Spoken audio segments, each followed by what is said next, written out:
Sarah Gavron.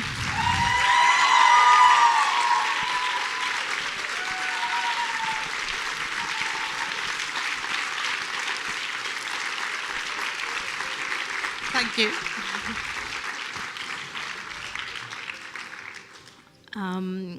Some of you might know the story, but I kind of stalked this movie for like 2 years. Before they even finished shooting, I was sitting with Allison Owen, the producer, going, this needs to be an Athena movie because I'm right? This is perfect epitome of Athena. The leadership on screen, behind the scenes. So we're just going to talk for a couple minutes and then you guys will all jump in. So, Sarah, this film you worked on from almost the inception, or the inception is your idea. You brought Abby into this, the writer. So tell us a little bit about the germ, the seed. Yeah, so as I was mentioning a little bit before the film, I'd wanted to do it for a long time, and I got together with Alison Owen, the producer, and Faye Ward, who I'd worked with on a previous project.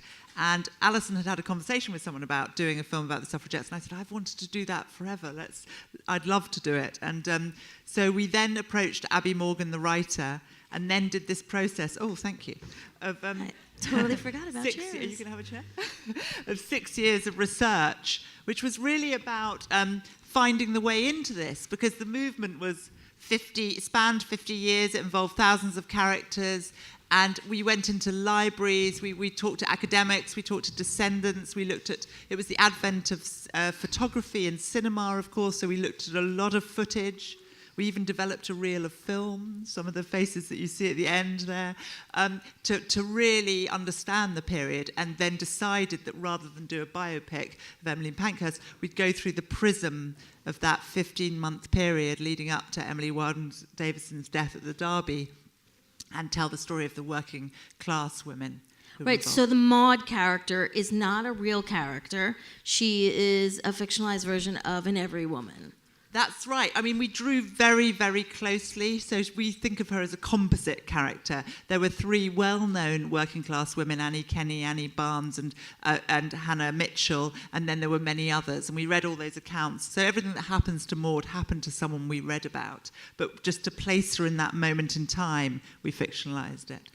So this film feels very relevant in terms of the continuum of the fight for women's rights. And every single time I've seen it, when they see the scroll from Switzerland getting the vote in 1971, everyone's like, Switzerland? So it makes me laugh and reminds me of how much work there is to do. What has been the reaction of the film? Have you gone around the world and shown it? Yeah, I mean, that's right. Switzerland always gets a gasp. You know, some people say, just such good chocolate, can't believe it took this long. But I think that when we were researching it, we just started asking ourselves, let's look at when everybody got the vote. And it was sort of surprising. I mean, we haven't got all the countries up there. And as many of you will know who know about voting, even when they did get the vote, it was a slow process and First Nations people, and it was all very complex. But it was still shocking that governments weren't giving women the vote till some of those dates.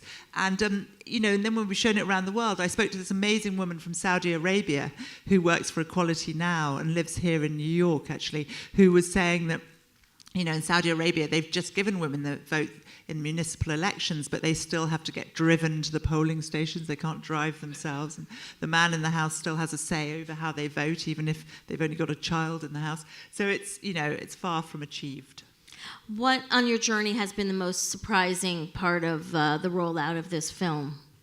Well, one of the heartening things has been that lots of young people have seen it and who didn't know about the story and said, I'll never not vote again. And that's been exciting because, you know, I really passionately believe, the more I worked on this, that we really, really need young people and young women to turn out to vote, because it's not just about who you vote for, it's about being represented. Because when women got the vote in 1918, partially in Britain, and then in 1928 fully, there was a slew of legislation that transformed women's lives, not far enough, but they could become solicitors, they could sit on juries, they had parental rights for the first time ever, they started to get some control over their own money. None of that had happened when they didn't vote. And in the UK, prisoners don't vote, so nobody does anything about prisoners. Young people don't turn out, so the government raises tuition fees.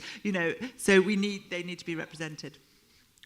And so we're like experiencing an election here now, and we're watching, the voting happening, 100 years ago. So it's just like, it's very visceral to us.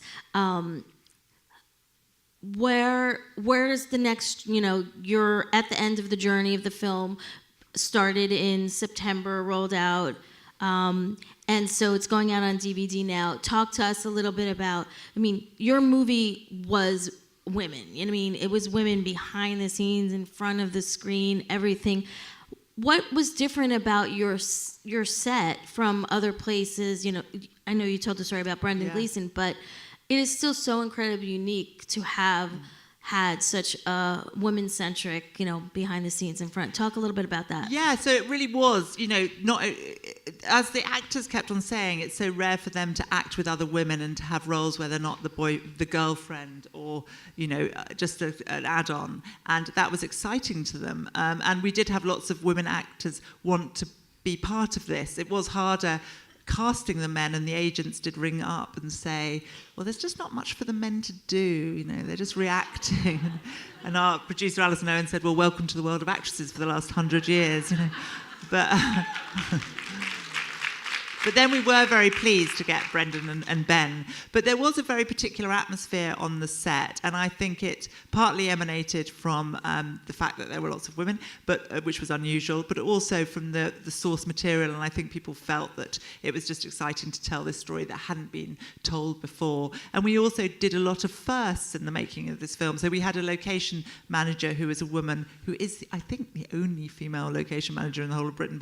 And I said to her, you've got a really big challenge because we have to get into the Houses of Parliament to film. And she said, but no narrative film has ever got in. Mission Impossible hasn't got in, no one's got in.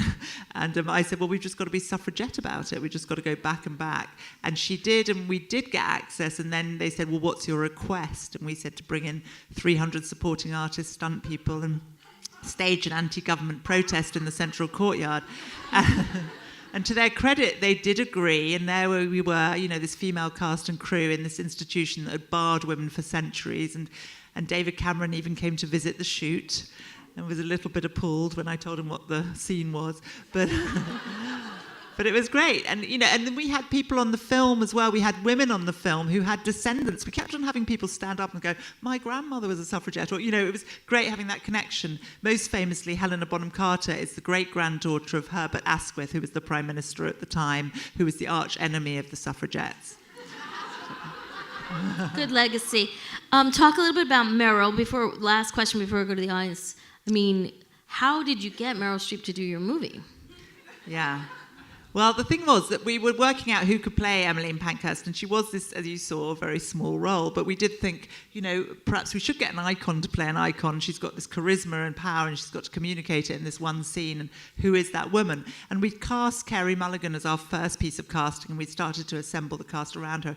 And Carey rang up one day and said that she'd been on a walk with her mother, and her mother had said, I know who should play Emmeline Pankhurst. And I waited with bated breath. She went, Meryl Streep. And I thought, oh, how are we going to get Meryl Streep? But I thought it was a really interesting idea, and she's such an incredible advocate for women's rights. And so we sent it off to her, and she did come back relatively quickly. And she has been she was a real supporter. And I've been so impressed by how she's such a tireless campaigner. Writes, you'll have a break from talking about it to the press, and she'll be writing letters to Congress. Amazing. So let's take some questions from the audience. We're live streaming this, so let's get the mics. Is there any volunteers doing the mics? Okay, we got one right here. So we had a question. Question, raise your hand. Volunteer, bring mic. Thank you. Yeah. Karaoke at 10 o'clock, people. It's still not over. We don't let you sleep at the Athena Film Festival. Second floor. Diana Center. Great. Hi. It was a great film, thank you. So I was wondering, why did you choose to end it before women actually got the right to vote? Good question. Good question, yeah. Why did we choose to end it before women got the vote? Because it was a very messy ending, as with lots of political movements, it ended kind of really in negotiation. I mean, so what the Emily Warden Davison's death then led to a bit more militancy, and then the First World War broke out, militant action was suspended, women got involved in the war effort, and then at the end they got the vote. So, you know, the war interrupted, so we really chose that moment just before the war to end it. Right, got a question right here? No? Oh, sorry, she has the mic over there. We'll go to you next. Hi, thank you for coming. I really enjoyed the film. And when it first came out, I remember on the internet, the I'd rather be a rebel, not a slave, though a reference got a lot of backlash. And I was wondering just sort of how you dealt with that and what your thoughts were about it. Yeah, well, no, it's a good question and one I've answered probably 500 times, but I will answer it again. But no, it's interesting because what happened is that, I mean, I'm sure all of you know, and particularly in America, that when the film came out, there was discussion about diversity, and it was kind of interesting to us because in Britain at that time, in 1912, it was a very undiverse community, because we did have immigrants, but tiny pockets of them. And when we researched this movement, and I'd come out of making a film with not a single white cast member in it, Brick Lane is my first film, which was also set in East London, and worked very closely with the Bangladeshi community. And even when I was researching this, I was speaking to people who were specialists in Indian suffragettes and specialists in that area. And there was this one woman, Sophia Dulip Singh, who was involved in the movement in the UK, but she was an aristocrat. And we wanted to tell the story of working women. So while she might have been in one of those scenes at the WSPU, she might not have also been. So the story that we decided to tell of the most marginalised people in Britain at that time was the working class women, because there was a kind of class apartheid. In America, of course, there was a very, very different story. There were many, many women of colour, and they were involved in the movement, and they were also excluded from the movement. And that left there was divisive prejudice that left lasting wounds. I mean, horrific instances like Ida B. Wells being forced to walk at the back of the march, and all sorts of instances. That didn't happen in the UK, so this is a story of the British movement.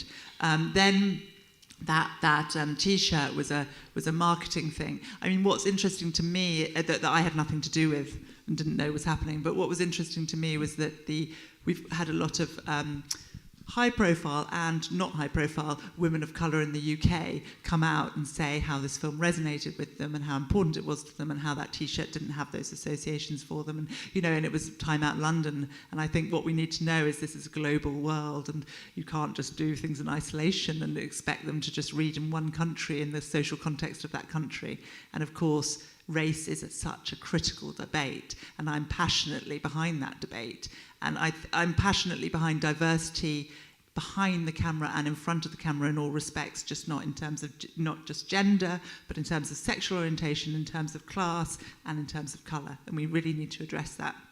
So I think if anything positive has come out of us being the target of that debate, it's that the debate is going on. That was really good. Fantastic answer. 501st time. You get it. I mean, so we got one right here. So how is the awareness in England of their own history with regard to the suffragette movement? And I'm sad that this film didn't get some kind of nomination for the Oscars. Was it the fact that Carey Mulligan was in 2 films in the same year that could have been contenders? Or I didn't understand why it didn't, but anyhow, I would love to hear about how what England knows of its own history. England knows very little of this history. Even if you speak to a history graduate, they struggle to know more than 3 facts about the movement, if that. Mostly people know Mary Poppins and Mrs. Banks. So it's really, really not known. And it's not known because women's history has been swept under the carpet and not written. And when I talked to the academics about it, who are our advisors, they said they weren't surprised. It hasn't been on the school curriculum, it hasn't been in the universities. and it's not in the history books. So it's really, and in terms of awards, yeah, I mean, from my perspective, hard for me to comment on, but awards are, wonderful, and they're a brilliant way of shining a light on films. And my disappointment is that there aren't any women directors, apart from in the foreign category, in the short category, in any of the BAFTAs or the Oscars. And I think the most important thing for me, though, is I'm passionate about telling stories, and I want them to reach an audience. And that's what matters above all. And I want people to connect across countries and cultures with the story. So I heard that a lot of school groups were going to see the film in London, in England, like lots and lots and lots. Yes, a huge amount of schools went, which was really encouraging and exciting, yeah. So hopefully it's in the curriculum now? Well, you hope so. Yeah, it seems to be creeping in more. Yeah. Fantastic. I see a question back there. Can we get the mic back there? Come towards the middle, because we don't let the mics go here. We just want to make sure that people ask questions, not comments and statements. That's the key also. Thank you. Not for you, just in general. You know me. Thank you. That movie was very inspiring, and we appreciate you being here. I think there's a tendency for people to say, in today's world, well, women got the right to vote. Well, women got this and this, so of course we're equal, which I think is far from the truth, unfortunately. So I was wondering, as a young, aspiring feminist, what is your advice on how to respond to that in words and actions in every facet? Yeah, it is, as you say, well, it depends where you are in the world, of course, because there are some countries where you couldn't possibly argue it's an equal playing field. But in the UK, feminists often get that levelled at them. And there have been some amazing women in the UK, and there are them in the States too, who I see as kind of modern suffragettes. And what they're doing, there's this woman called Laura Bates, who's got a great website called Everyday Sexism. And she gets people to anonymously list instances of when they've received sexist attacks. And she's had a huge backlash against her, as has Caroline Criado Perez, who campaigned to put a woman on the banknote, who got death threats. And as Rebecca West said about the suffragettes, it's the quality of the opposition that makes you realise how important it is. And the woman who writes for the New Statesman, called Helen Lewis, wrote that every time she writes a feminist article, all the comments under it remind her why she wrote that article, because it is astonishing that backlash is there. And I think we've really got a long way to go if you look at Britain in terms of representation in the boardroom, representation in the lab, governments, and in terms of sexual violence is a huge one, and also transparency around equal pay. And nobody can argue with those. We got some right here. Third row.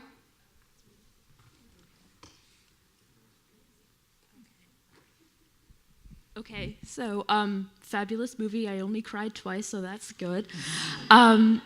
So I feel like the radical idea that female people should have rights can sometimes get rises out of people that I don't understand. So I wanted to know what is the strangest or the strangest reaction that you've gotten from your movie that has kind of stood out to you. Well, we had one screening where a man, and I want you to know we've had lots of support from men as well, and there were many men who supported the suffragettes, so this was just an instant. A man stood up and said, well, there aren't many women in government in the States, but you know what? It's their fault. I was like, whoa. But no, we've had a whole range of reactions, but really, really, on the whole, it's been...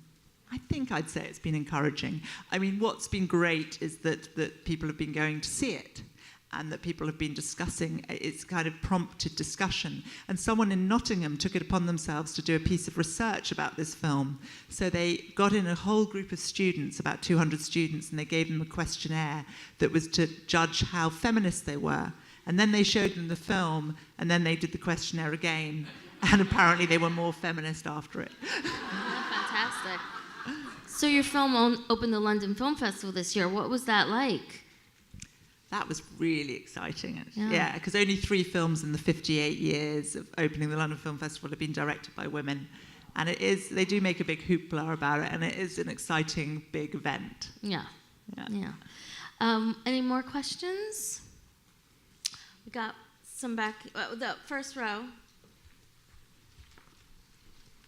Thank you so much for coming. That was an incredible film. I was wondering what you thought, because you said that, truthfully, obviously, that not all countries have equal rights for women, and the state isn't equal for all countries. I was wondering if you thought that countries where the rights for women were more developed had a responsibility to support or to help or to change the situation in countries where women have less rights. I really believe that passionately. Yeah, I think that they need to lead the way. They need to help and support women who are fighting in other countries. And that is happening with some organisations that are global, that are offering support. And I'm part of working with Care International that's offering support, and Equality Now, and all those organisations that are reaching out to women across the world. And film is an important part of that. So a documentary like India's Daughter, which came out last year, was really important for achieving change. And, I think any ways we can do it, it's vital to, and help those women whose voices aren't being heard in the same way. So one communication we had, you were talked about how you went to a shoot for like one of the, Hollywood trades, and it was like kind of like a awards watch thing, and you were the only woman director in that, room, in that conversation. They do these round tables. I mean, you're still so underrepresented. You went through this award season as basically the only woman director who was even talked about. So what does that feel like? I mean, is it isolating? Do you feel like a sense of responsibility? Like what, how do you take that on your shoulders as an individual? Yeah, I mean, there was a moment where I was at one film festival and the head of the festival gave me a Barbie doll. Have you seen this? That Barbie have invented a woman director. Yes, we have given those out, though. But yeah, we gave them to and I really like my Barbie doll. But and on the back, though, it says, now there are thousands of women, and all you have to do to be a film director is say action. But I do think, it is difficult being a director anyway. I mean, it's not hard in the way that lots of jobs are hard, but it's just difficult to get films made because they, so many things have to come together. Mm-hmm. So I think every director struggles to get their films made, but I do think, and it's hard for me to be objective about this, but I do think it is still clearly much, much, much, much harder for women. And it does feel isolating. And I often am the only woman in the room, and you do have to really build up your own confidence. I remember Jane Campion saying you have to put on your armour. And I do think of that often when I go into environments. I think I'll just put on my armour. And you have to be very robust about criticism because you get a lot of it. And it's about, I just think, though, that I do feel a responsibility to talk about it because I think we're at this tipping point. I think people like Melissa are making an enormous difference, and there are her and others by talking about it in the press, by tweeting, by organising this festival. Anything that draws attention to it is hugely, hugely valuable and makes people self-conscious and aware when they're employing people. They suddenly start thinking, oh yes, we have noticed we haven't got any women. And I can't tell you how important that is. And I think mentoring schemes and all those are going to contribute to change. But maybe we need, to do more radical things. Like the quotas? Like the quotas. I mean, Sweden, the head of the Swedish Film Institute said she wanted to have equal men and women making films, and she achieved that within 2 years. Without a quota. Just by making the decision that she was going to infuse diversity in her entire institute. But, here in the United States, the Equal Employment Opportunity Commission is looking into this. Have you talked about it with your fellow directors as, kind of like, could this be something you got that could help, open those doors further for you? Yes, absolutely. But in the UK, people are so resistant to that. They're so resistant to anything that, so it's all sort of, you really have to fight hard to get that. So I don't want to end it on an upbeat note. Yeah, you've got to get an upbeat note. Quick. Oh, yeah. All right, no pressure, though. But I'm hopeful. We got a question over here? No? Okay. How many students are in the room? Oh, hooray! Fantastic. I had the student vibe going on here tonight. Right here. Oh, hi, thank you so much for the film. So obviously a lot has been done for women, but there's still much to be done. And I was wondering, based on your years of research in this time period, and it sounds like a lot of continued research right now, what strategies can we use today to continue to mobilize change? Good ending. No pressure, though. I mean, I'm sure everybody here has probably got ideas, haven't they? I mean, I would be really radical if I was the Prime Minister. Not gonna be, but we need a female Prime Minister for one. That would help. But yeah, I mean, I think that you really, in film, I think, you know, I came out of film school 16 years ago and everybody said, ooh, this year 6% of films were directed by women. That was more than last year. And then it went down to 2, and then it went to 4, and then it went down to 3, and then it went up. You know, it doesn't change year in, year out. It really doesn't change. So it's only going to change if people do something radical, I think. But every little bit, as with any political movement, actually, with the suffragette movement, everybody contributed in their own way, and I think that's really critical. So every small act adds as well as every big act. But we need governments to get on board. We need, you know, the big organisations to get on board. We need the film industry to change, as you are managing to make it change. What do you think we need? Oh, good. Don't get me started. But I think we're going to close, and I guess the final thought could be, don't give up the fight. Oh my God, don't give up the fight, never surrender.